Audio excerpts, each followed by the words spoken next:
Hola, buenos días. Bueno, voy a empezar la sesión exponiendo un poco en qué consistió mi dotación externa que hice en el Hospital Universitario Reina Sofía. El programa abarcaba 3 meses y cada mes se centraba en una subespecialización concreta. De hecho, allí los digestivos, cada uno se subespecializaba. Estaban los que se encargaban solo de gastroenterología general, los que se encargaban del hígado y los que se encargaban solo de la unidad de sangrantes. Bueno, pues enero fue gastroenterología general, que implicaba toda patología del tubo digestivo distinta al hígado.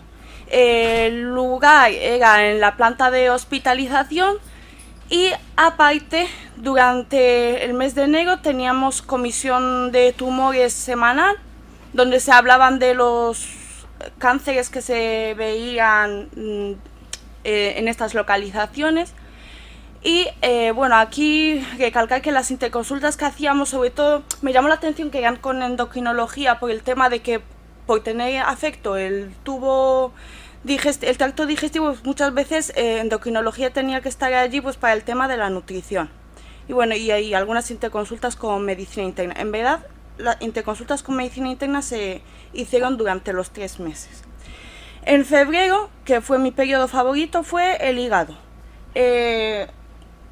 Tenía lugar en la planta de hospitalización y había comisión de tumores hepáticos y comisión de trasplante hepático a las que asistí. En estas comisiones pues era un pool interdisciplinar con radiología intervencionista, cirugía general, hepatología e incluso otros especialistas que tenían algún caso. Por ejemplo, había muchas veces que había pediatras porque a lo mejor había una esquistosomiasis que ya parecía que podría ser indicación de un trasplante. Aquí las interconsultas eran mucho más amplias, aparte de medicina interna, pues nefrología, porque estos pacientes, los pacientes hepáticos suelen tener muchas complicaciones renales, dermatología, porque muchas veces pues tenían afectaciones dérmicas que entraban en el diagnóstico diferencial de algunas hepatitis infecciosas o incluso dentro de lo que es el paciente cigótico o con una hepatopatía avanzada. Y en marzo era unidad de sangrantes. Aquí estaban los pacientes que tenían una hemorragia digestiva pero que necesitaban una monitorización estrecha. En la unidad de sangrantes, si mal no recuerdo, eran 6 camas, como mucho 7. Y aquí pues las interconsultas eran con cirugía vascular, por si tenían que colocar TIPS, cirugía general, porque muchas veces me llamó la atención que había muchos pacientes que habían sido sometidos a cirugía bariátrica y estaban allí monitorizados porque hacían anemizaciones muy bruscas y no se encontraba el punto sangrante de origen. Interconsultas con medicina interna y nuevamente con endocrinología, pues por temas de, sobre todo por nutrición. Actividades extra que no estaban estipuladas durante mi formación allí, pero a las que yo fui, porque allí con los residentes de interna pues no les obligaban a esto. Pues las sesiones clínicas que eran de digestivo, hacía tardes de guardia en aparato digestivo, que eran 4 al mes, y también aproveché porque se me presentó la oportunidad de también hacer guardias de medicina interna. En Córdoba, el Reina Sofía tiene 2 edificios. Uno es el provincial, donde tienes pacientes que, aunque se encargue interna de ellos, son pacientes geriátricos, paliativos. En ese mismo edificio está oncología. Entonces estaba con residentes de oncología y eso la verdad es que me pudo ampliar un poco pues mi percepción sobre este tipo de pacientes. Y abordábamos también interconsultas con otras especialidades que tenían lugar allí, psiquiatría, traumatología, y luego otras 2 al mes en el Hospital General, que ya era una medicina interna del 3er nivel y donde también tuvimos ocasión de atender interconsultas de otras especialidades como neuro u otorrino. También tuve la suerte de poder ver un trasplante hepático, que ni siquiera los residentes de digestivo lo habían visto, y pude asistir a técnicas de CPG y endoscopia alta y baja y aprender un poco de sus distintas indicaciones. Técnicas realizadas para centesis y bueno. Este es el programa que yo estuve siguiendo, está en mi formación de medicina interna y bueno, pues lo tenía en cuenta para ver si estaba orientando mi rotatoria adecuadamente. Dejo aquí marcado esto, que es un manual, porque en la patología, la enfermedad inflamatoria intestinal, se veía en enero. Lo que pasa es que esta patología se restringía mucho solo a los residentes de digestivo. Y de hecho ellos mismos decían que es que ni siquiera ellos llegaban a dominar el tema, y que, bueno, por tanto, básicamente me tuve que buscar un poco mis habichuelas. Y entonces pues me busqué el manual, que era el que ellos usaban, y buscaba hacía una búsqueda activa de este tipo de pacientes para ver pues cómo los seguían y cómo titulaban la medicación y tal. Aparte, pues el trasplante hepático, pues más de lo mismo. También tuve que buscar yo pacientes que estaban en post-trasplante, justo en periodo post-trasplante, o ver también pues los estudios que se le hacían antes del trasplante y tal, básicamente porque también es que es un tema que me interesaba. Y bueno, como he dicho, lo que más me ha gustado fue la parte de hígado, y la sesión que voy a hacer correspondiente al rotatorio, voy a hablar de las principales descompensaciones que pude ver allí en planta, basada en bibliografía y en la experiencia que yo tuve allí. Bueno, aquí vemos un hígado cigótico que por imagen eco, y aquí por imagen de TAC. Bueno, entonces, cigosis hepática. ¿Qué es la cigosis hepática? Pues tenemos un paciente que tiene una hepatopatía crónica porque tiene una alteración funcional de la función hepática de más de 6 meses de duración. Sabemos que las etiologías más frecuentes en nuestro ámbito son el alcohol, el virus de la hepatitis C, y una etiología que está en ascenso, que es el hígado graso, por el aumento de la prevalencia del síndrome metabólico, entre otras causas. Bueno, pues esta hepatopatía crónica, dejada su evolución, termina avanzando y puede terminar causando una cigosis. La cigosis es un diagnóstico histopatológico, es decir, fibrosis y nódulos de regeneración. Puede estar compensada y tener o no tener hipertensión portal clínicamente significativa, o ya está descompensada. La definición es histopatológica, pero ¿eso significa que el diagnóstico para hacerlo tenemos que basarnos en la histología? Pues en la práctica no. Nos basamos en la clínica del paciente, en la analítica y en las pruebas de imagen.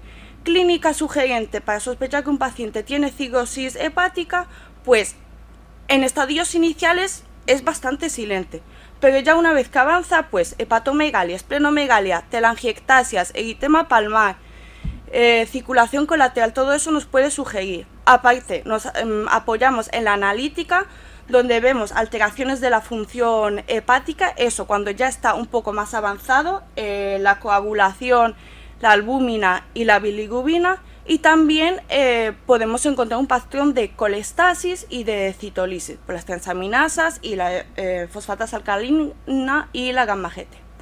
Y en la imagen, pues lo primero que se hace es una eco, donde si es bastante marcado por una imagen eco se puede ver bastante bien, pero muchas veces tenemos que recurrir a una prueba TAC.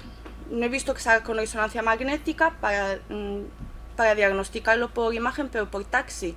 Y dejamos y reservamos la anatomía patológica solo si nos sugiere dudas.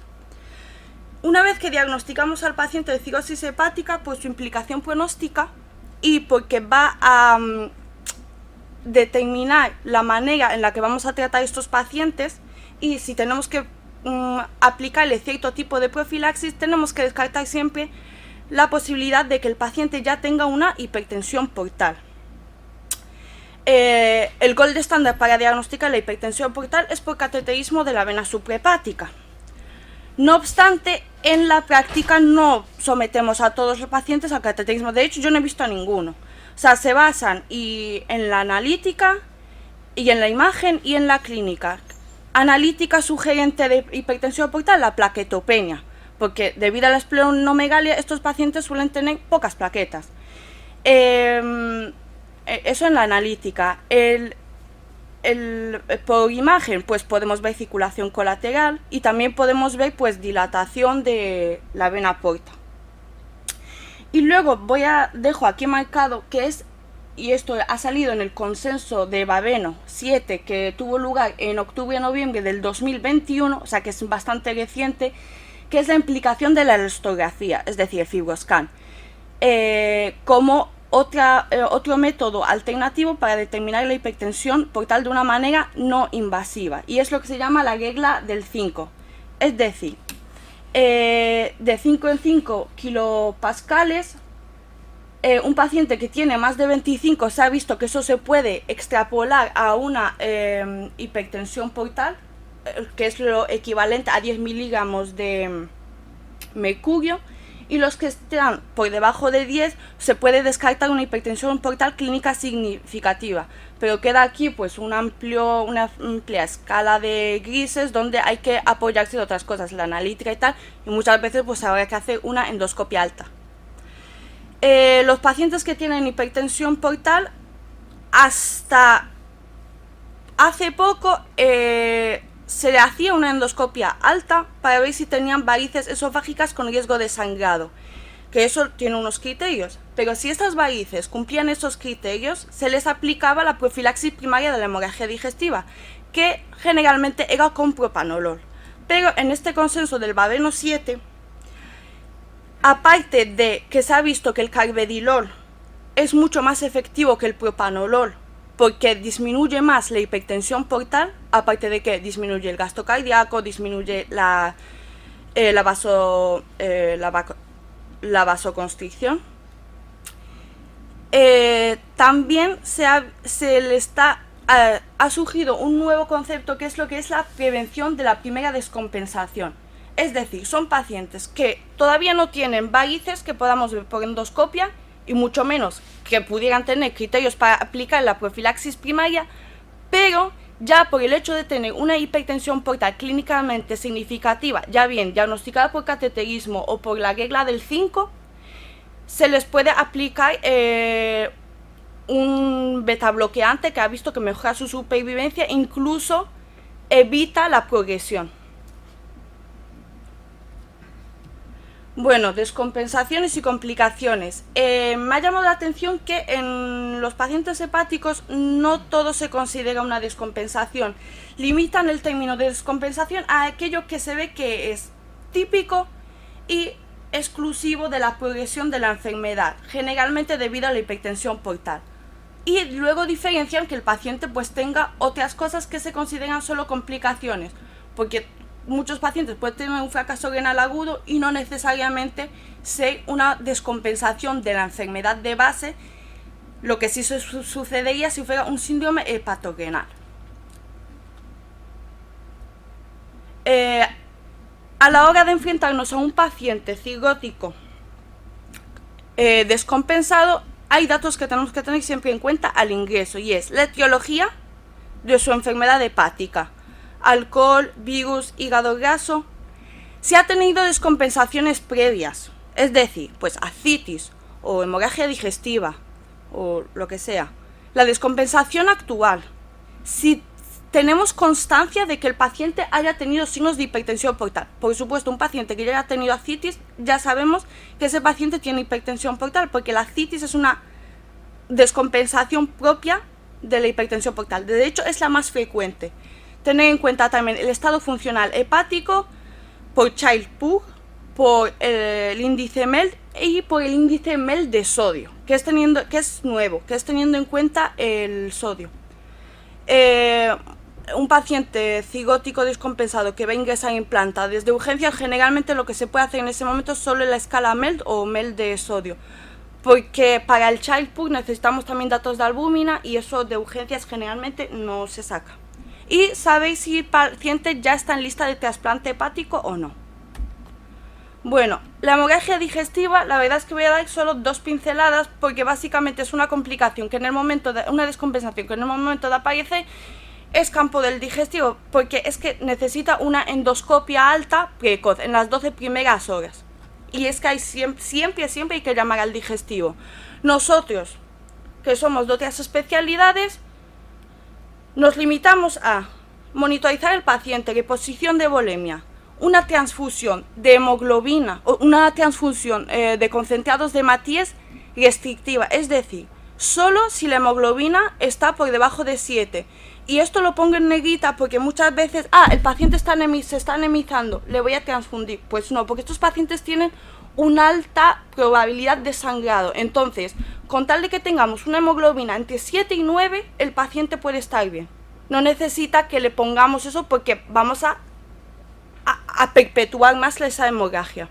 Aparte, una profilaxis antibiótica con ceftriaxona de 1 gramo durante 7 días y poner el fármaco vasoactivo. El que yo he visto que se pone es somatostatina, un bolo, y luego mantenerlo en perfusión durante 3-5 días. Aquí lo último, mencionar que en el Baveno 7 se ha visto que el IBP, una vez que sabemos que esa hemorragia digestiva alta se debe a varices esofágicas, hay que suspenderlo, porque la verdad es que empíricamente cuando un paciente tiene una hemorragia digestiva alta, siempre le vamos a poner su IBP, váyase que la causa sea una úlcera gástrica o una úlcera péptica, pero se ha visto que eso empeora el pronóstico de los pacientes que tienen varices. Entonces, una vez que metemos el endoscopio, si hay varices, se suspende el IBP. El TIPS es una medida que generalmente se dejaba para el rescate, pero ya en las últimas actualizaciones cada vez se hace más hincapié en que el TIPS forme parte del arsenal para la profilaxis secundaria. O sea, estos pacientes, aparte de tener generalmente su ligadura con bandas, de tener su tratamiento con beta bloqueante, de habérsele sometido al tratamiento de perfusión con somatostatina, hay que valorar ponerle un TIPS, salvo que tenga contraindicación en las primeras 72 horas. Vale. Ascitis. La ascitis es la principal descompensación.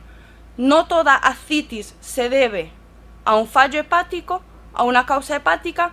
No obstante, es verdad que la cirrosis es su principal causa.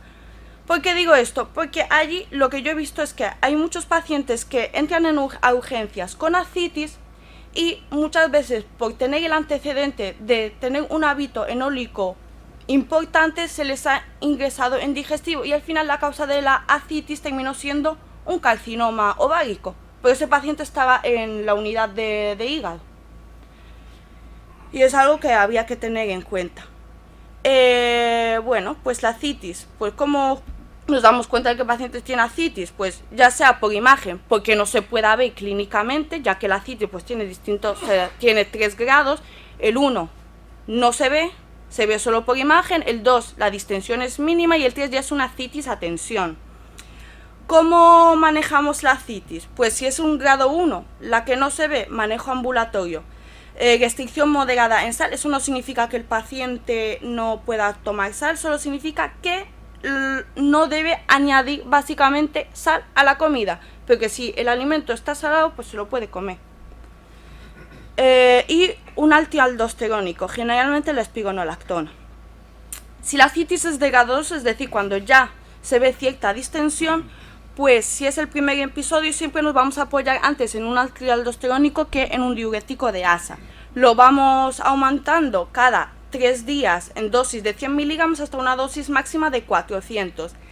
Si la ascitis es recurrente, que no responde a esta medicación, pues añadimos un diurético de ASA, pero con cuidado, y ir escalonando las dosis. Y luego está la ascitis grado 3, que es una ascitis que está a tensión. Ese paciente está no se puede ir, se queda en el hospital. O sea, hay que hacerle un drenaje y colocar siempre una reposición de albúmina, que equivale a un frasco por cada 1,5 litros de líquido acítico drenado. Esto es súper importante porque puede evitar que luego el paciente pueda tener un síndrome hepatorenal. Si la ascitis es refractaria, nuevamente valorar el TIPS.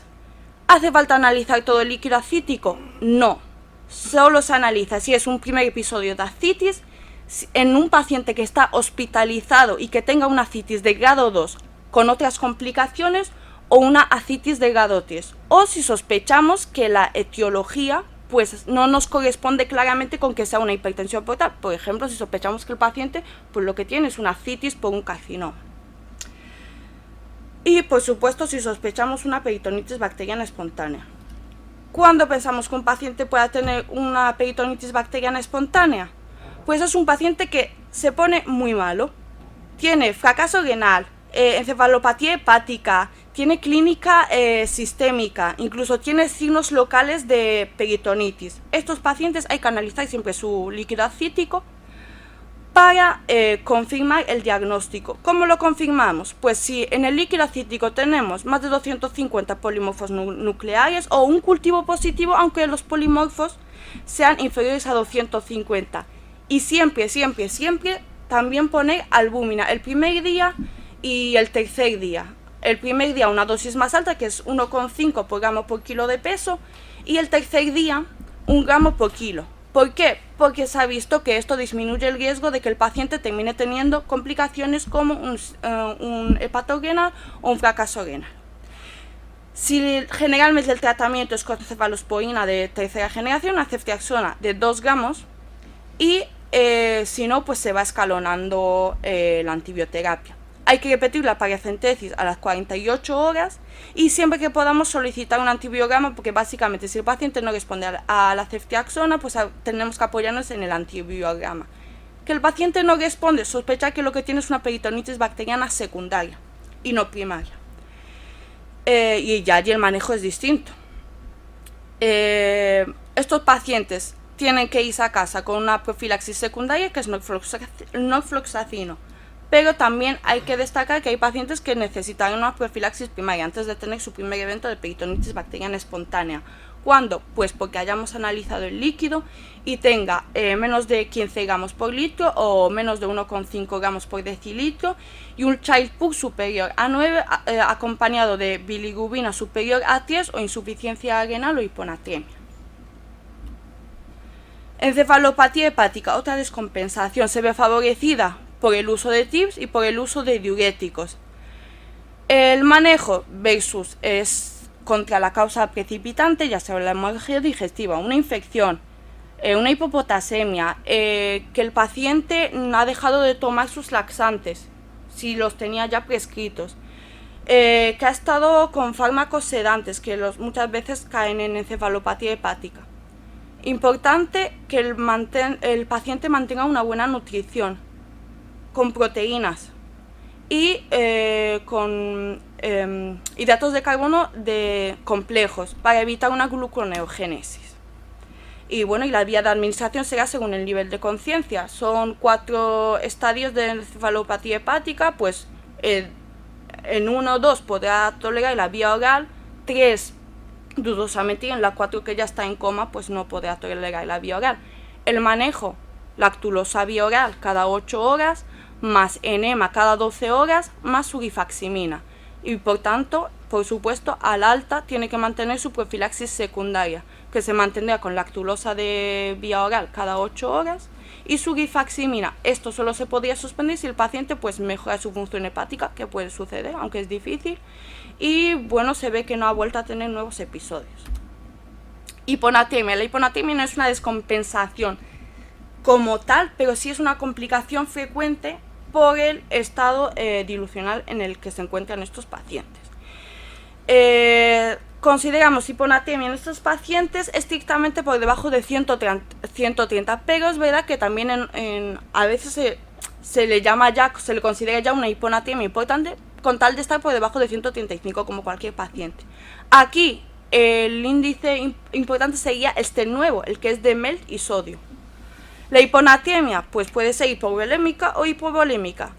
La hipervolémica puede ser de etiología espontánea porque le tocó o por usar sueros hipotónicos, por ejemplo los glucosados. Por tanto, el tratamiento aquí es restricción de 1 litro al día. Y solo usar el suero hipotónico si el paciente ya está muy sintomático, convulsión, coma, somnolencia. Si la hiponatremia es hipovolémica, el tratamiento es suero fisiológico. Y esto es muy frecuente en los pacientes que están bajo tratamiento con diuréticos. Por eso, en estos pacientes es más importante el uso de antialdosterónicos y solo deja los diuréticos de ASA en caso de que no respondiera. Bueno, fracaso renal agudo, la verdad es que en el momento en que estos pacientes tienen un fracaso renal agudo, se hacen interconsultas a nefro, incluso a interna, porque suelen tener un montón de alteraciones electrolíticas y no saben cómo hacerlo. El manejo lo hacen bastante sencillo, pero es verdad que las posibilidades etiológicas son bastantes. ¿Por qué estos pacientes pueden tener fracaso renal agudo? Pues por sus comorbilidades, por una infección, por el abuso de diuréticos, por una paracentesis evacuadora donde no se ha hecho una expansión de la albúmina, por la hemorragia digestiva, un prerenal, por fármacos nefrotóxicos. Entonces, ¿cuándo consideramos que estos pacientes están teniendo un fracaso renal agudo? Igual que en los pacientes que no son cigóticos, cuando la creatinina es superior o igual a 0, aumentado 0,3 miligramos por decilitro en menos de 2 días o ha aumentado el 50% en menos de 7 días. Aquí entramos en lo que es el AKI. El AKI tiene 3 estadiajes, igual que en los pacientes no cigóticos, 1, 2 y 3, solo que en el paciente cigótico, dentro del estadio 1 se diferencia entre el 1A y el 1B, que la creatinina está debajo de 1,5, 1A, que está por encima de 1,5, 1B. Aquí 2, cuando duplica su creatinina basal, o sea, duplica o triplica su creatinina basal, y el aquí 3 cuando es superior a esto, o tiene una creatinina superior a 4, o ya está en terapia renal sustitutiva. Estos pacientes, un alto porcentaje de ellos tienen una enfermedad renal crónica de base. ¿Por qué? Porque son pacientes que no se cuidan. Entonces tienen un montón de comorbilidades, diabetes, hipertensión. Entonces tienen múltiples causas y motivos de sobra para tener una enfermedad renal crónica. Entonces seguía una reagudización de su enfermedad renal crónica. Aparte, sabemos que el virus de la hepatitis C puede terminar causando una glomerulopatía. Entonces causa un fallo renal, puede ser causa de fallo renal y además una glomerulopatía. Entonces estos pacientes ya no es que tengan AKI, es que pueden tener un AKI, hasta un AKI sobre una enfermedad crónica de base, o lo que es un tránsito entre AKI y crónica entre AKI y una enfermedad crónica. Entonces estos pacientes son un dilema, porque para empezar, la tasa de filtrado glomerular está sobreestimada. ¿Por qué? Porque estos pacientes tienen poca creatinina muchas veces por su desnutrición. Además, son pacientes oligúricos. Entonces, tampoco podemos basarnos en los criterios de la CADIGO y basarnos en lo que es la diuresis para ver cómo anda de su fracaso renal. Y además, bueno, lo que se comentó de la creatinina basal. Entonces, es importante tener una idea de su creatinina basal, que muchas veces no la tenemos, por tanto tenemos que asumir con la que ha ingresado, pero siempre que podamos tenemos que ver la creatinina que tuvo en los últimos 7 días previos, incluso en los últimos 3 meses, para poder estadiar mejor el AKI, ya que eso va a determinar el tratamiento. En el fracaso renal agudo se considera una descompensación de la cirrosis cuando el paciente tiene un síndrome hepatorenal. Otras etiologías de fracaso renal agudo no se considera una descompensación de por sí. Entonces, ¿qué es lo que entendemos por síndrome hepatorenal? Es un paciente que tiene un fracaso renal teniendo una enfermedad hepática importante, ya sea aguda o crónica, y con que sepamos que tiene datos de hipertensión portal. Tiene que cumplir también los criterios de AKI, por supuesto. No debe haber otra etiología que pudiera justificar que el paciente tuviera el AKI, es decir, shocks nefrotóxicos, que tenga una causa macroscópica, una obstrucción o una enfermedad renal parenquimatosa. Todo eso quitaría el diagnóstico de síndrome hepatorenal, ya que el síndrome hepatorenal no deja de ser un fracaso funcional. Que en el sedimento no tenga células hemáticas ni proteinuria. ¿Por qué? Porque todo eso es indicativo de que ese riñón tiene una lesión asentada, entonces no es una etiología funcional. Y que no mejore con un tratamiento expansivo con albúmina durante al menos 2 días. ¿Cómo manejan este tipo de pacientes? Pues, si el paciente tiene un estadio inferior, un estadio 1A, el tratamiento es quitar la causa que sospechamos que pueda ser y observar cómo evoluciona el paciente. Pero si el paciente ya tiene un estadio superior a 1A, que es lo que suele suceder, le ponemos ya, aparte de quitar la etiología que consideramos que pueda ser la causante, le ponemos albúmina durante 2 días a una dosis de 1 gramo por kilo. Si responde, no pensamos que sea un paciente con síndrome hepatorenal. Pero si no responde y vemos que el paciente tiene criterios, cumple los criterios de un síndrome hepatorenal, le ponemos terlipresina a dosis de 1 miligramo cada 6 horas, y si vemos que esa creatinina no desciende o desciende de forma insuficiente, es decir, menos de un 25%, se duplica y vemos si evoluciona. Generalmente lo que yo he visto es que ese fracaso renal se corrige así, pero es verdad que puede no corregirse y nos implicaría que el paciente no hubiera tenido un síndrome hepatorenal. De todos modos, estos pacientes, si con este algoritmo no responde, siempre nos queda pues el tratamiento típico de un paciente en fracaso renal que no responde a las medidas menos invasivas, una terapia renal sustitutiva, un trasplante renal. El TIPS tiene bastante controversia, pero lo que mejor va a ir para un síndrome hepatorenal desde luego es un trasplante hepático. Lo que pasa es que estos pacientes muchas veces pues tienen tantas comorbilidades que es que aunque tú intentes ponerlos por delante de otros en la lista de trasplantes, tienen un montón de contraindicaciones por su situación basal.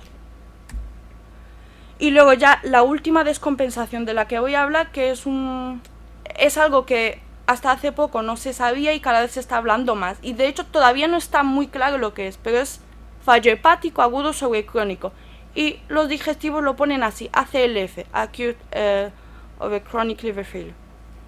Entonces, estos pacientes, ¿qué es un fallo hepático agudo sobre crónico? Es una descompensación hepática aguda con fallo hepático. Es un paciente que está con ictericia, con coagulopatía, sabiendo que tiene una hepatopatía crónica o una cirrosis de base, y además tiene un fracaso de uno o más órganos distintos al hígado. Tiene una elevada mortalidad a corto plazo y es de las peores descompensaciones que pueden tener estos pacientes. La etiología, la fisiopatología no está muy clara. Se ve que de base hay un proceso inflamatorio, de respuesta inflamatoria, pero se ha visto que desencadenantes muy típicos en ellos es el principal, una infección bacteriana, una intoxicación por alcohol o una reactivación del virus de la hepatitis B.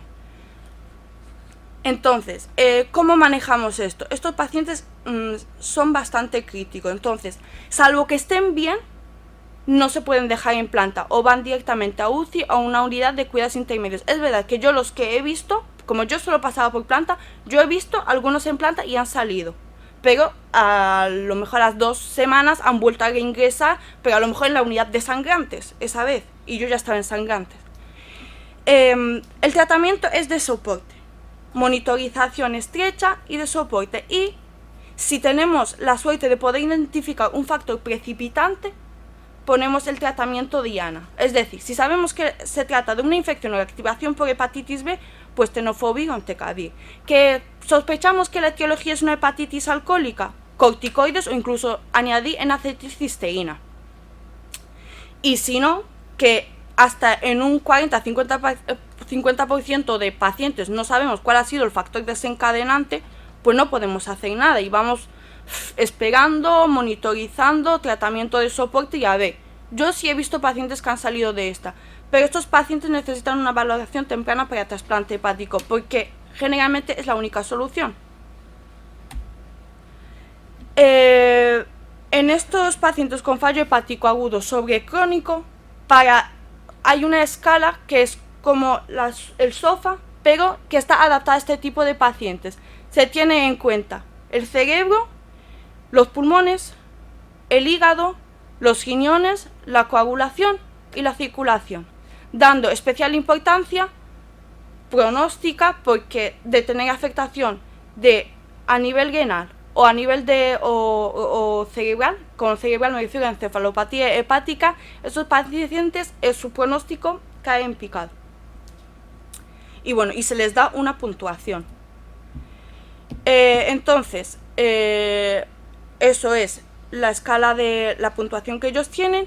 Y luego estos pacientes, en función del número de órganos afectados, se les va estadiando. Más estadiaje, pues peor. Si no tienen ningún fracaso de órgano, tampoco tienen, entre ellos ni siquiera se incluye el riñón, y tiene una creatinina casi normal, inferior a 1,5, y no tienen signos de encefalopatía hepática, es sencillamente un paciente cigótico que está descompensado, pero no tiene una CLF. Pero si ya empieza con un fracaso renal agudo aislado, que es cuando se considera que la creatinina está por encima de 2, ya empezamos a estadiarle. 1A, que tiene un fracaso renal aislado con una creatinina superior a 2. 1B, no tiene fracaso renal, pero la creatinina está entre 1,5 y 1,9 y tiene una encefalopatía hepática 1 o 2. Es decir, un poco de confusión y un poco de somnolencia. ACLF2, 2 órganos, y ACLF3, 3 o más órganos. Y bueno, entonces, que en resumen, al alta, estos pacientes, si salen del episodio y se les puede dar el alta, siempre insistir en las recomendaciones higiénico-dietéticas, adherencia al tratamiento. No es fácil porque estos pacientes tienen un montón de medicación, tienen sus comorbilidades. Además, tienen sus adicciones que hace que muchas veces se olviden de sus tratamientos, muchas veces no siguen sus tratamientos incluso profilácticos. Hay que insistirles en que tienen que evitar los fármacos sedantes. Estos pacientes muchas veces tienen problemas para conciliar el sueño, entonces abusan de ellos. Evitar fármacos nefrotóxicos, porque si el riñón empeora, el pronóstico cae en picado.